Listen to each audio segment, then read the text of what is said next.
उत्तर प्रदेश के एक छोटे से गांव में राधा नाम की लड़की रहती थी। राधा का बचपन हंसी और खुशी और सपनों से भरा था।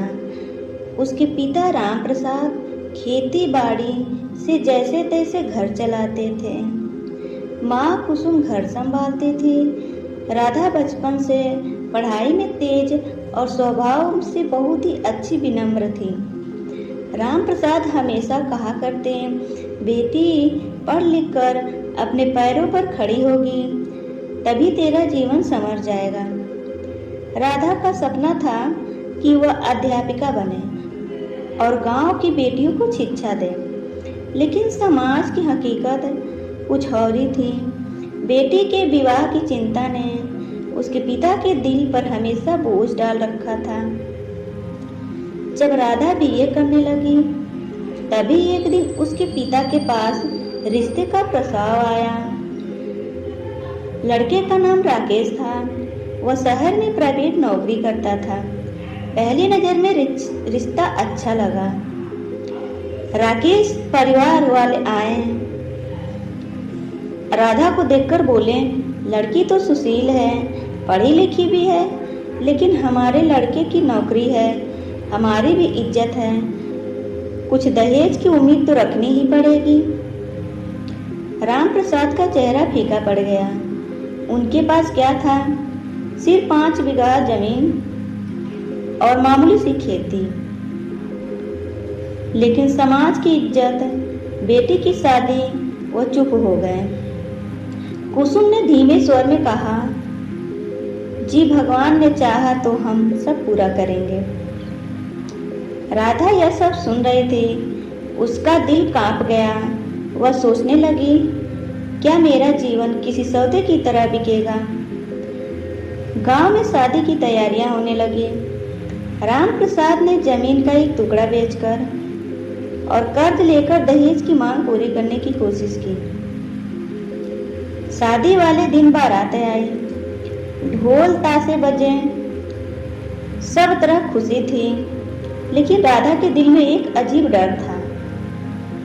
सुहाग रात को राकेश ने उससे कहा, देखो राधा, मेरे माता पिता ने तुम्हारी शादी में बहुत उम्मीदें लगाई थी। अब अगर तुम मायके से थोड़ा सहयोग कर ले आओगी तो घर में सबका दिल जीत लोगी।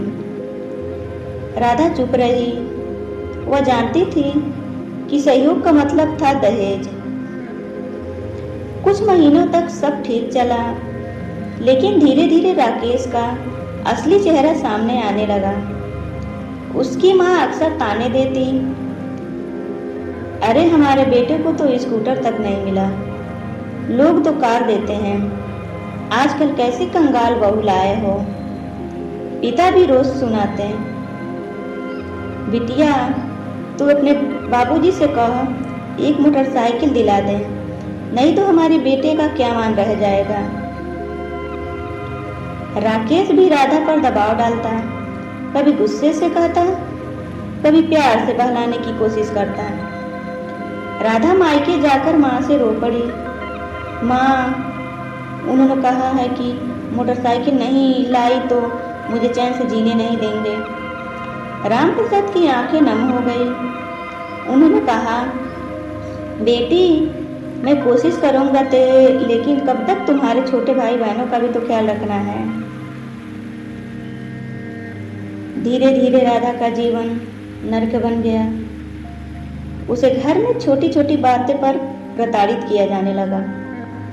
कभी रसोई में देर हो गई तो मार पड़ती, कभी साड़ी अच्छी न पहनी तो ताने मिलते, और हर बात के पीछे एक ही आरोप, तेरे बाप ने हमें कुछ दिया ही नहीं।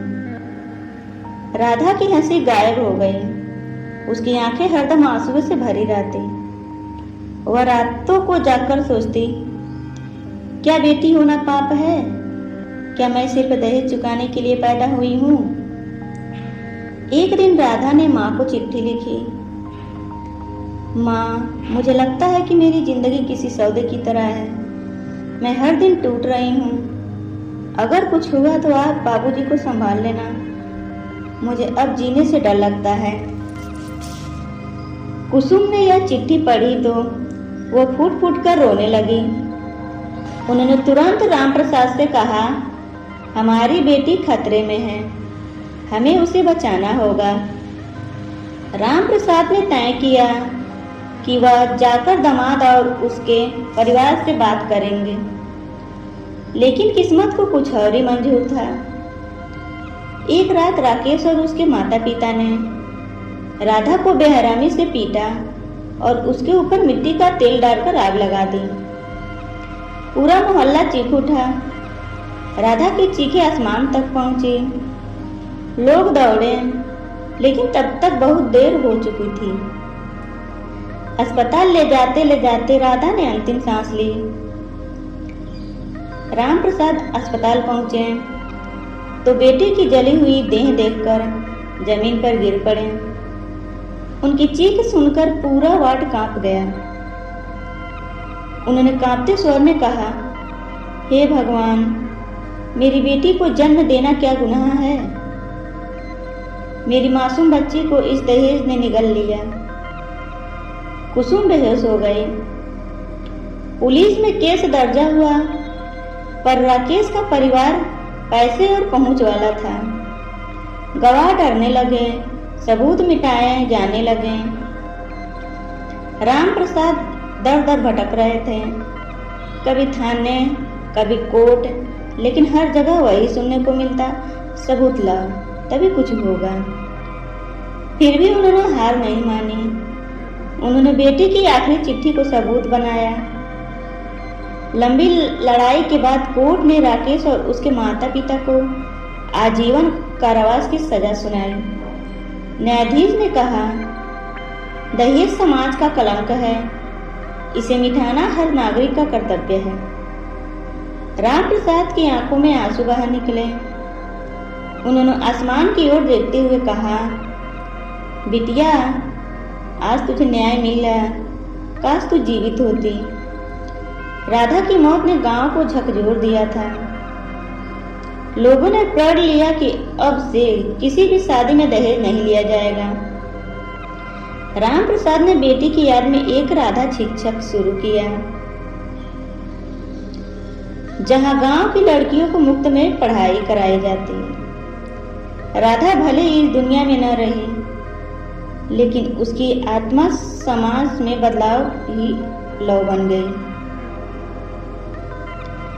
यह कहानी सिर्फ एक राधा की नहीं, बल्कि हजारों बेटियों की है जो दहेज की आग में जल रही हैं। दहेज प्रथा एक सामाजिक अपराध है और इसे रोकना ही हर परिवार की जिम्मेदारी है।